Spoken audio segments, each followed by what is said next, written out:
السلام علیکم ګرانو زده کوونکو ستړي مسئ نن به موږ او تاسو د اووم ټولګي د بیولوژي د درېیم څپرکي په لومړي موضوع باندې بحث کوو.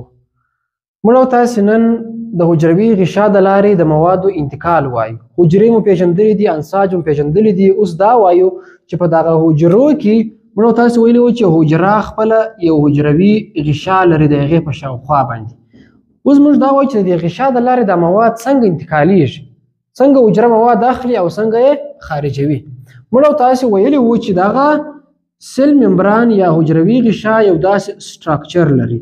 حجروي غشا جوړه شوې وه له شحمو او همدارنګه پروټین څخه. هغه مواد چې په شحمو کې منحل هغه مستقیما تیریږي او چې په اوبو کې منحل هغه مستقیما نشي تیریدلی. نو له دې غشا څخه چې دا مواد انتقالیږي دا په عموم کې په دوه ډولونو باندې صورت نیسي. په دوه ډوله باندې دا انتقالیږي.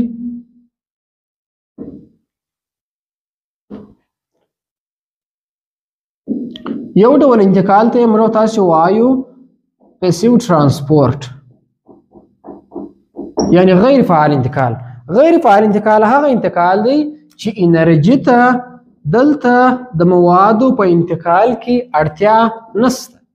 او بل ډول بیا موږ تاسو لرو اکټیو ترانسپورت.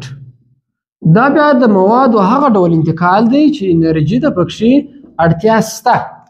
اوس دغه پسیو ترانسپورت بیا مختلف ډولونه لري چې له هغو څخه اول د ډیفیوژن عملیه ده. د ډیفیوژن عملیه د موږ تاسو پښتو کې ته وایو انتشار عملیه. انتشار هغه عملیه ده چې د موادو له ډیر غلظت څخه ولږ غلظت خواته مواد انتقال سي. یعنی که چیرې په یو خوا کې مواد کم وي و هغه خوا ته چې دا مواد لږ انتقال سي دې ته وایي ډیفیوژن عملیه. لکه مثلا موږ چې په کوټه کې عطر وپاشو د دې ډیر ځای څخه چې دلته ډیر دی عطر و هغه کونج ته هم انتقالیږي ځکه هلته مواد کم دي دلته ډیر دي نو انتقالیږي. دې ته وایي ډیفیوژن یا انتشار عملیه. همداسې دوهم ډول د دې غیر فعال انتقال موږ تاسو لرو اوسموسس یا د اسموس عملیه. د اسموس عملیه بیا هغه عملیه ده چې د خالصو اوبو انتقال له هغې سیمې څخه چې ډیر دی و هغې سیمې ته چې لږ دی انتقالیږي. دې ته وایي د اسموس عملیه. او دریم ډول یې دی فاسیلیټیټډ ډیفیوژن. فاسیلیټیټډ ډیفیوژن دا بیا د موادو عیني همداسې تعریف لري. د موادو له ډیرې خوا څخه چې مواد ډیر وي و داسې سیمې ته چې هلته مواد کم وي انتقالیږي. خو فرق یې دا دی چې دلته دغه مواد د چا په وسیله باندې انتقالیږي؟ د یو پروټین په وسیله باندې انتقالیږي. دې ته وایي فاسیلیټیټډ ډیفیوژن یا مثلا اختیاري یا مرسته کوونکی ډیفیوژن دی.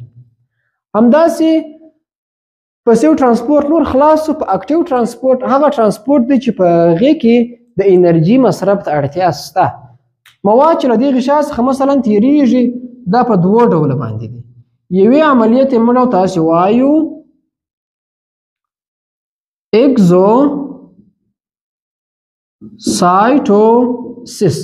اګزوسایټوسس هغه عملیه ده چې په هغې کې مواد له حجرې څخه بهر ته ځي.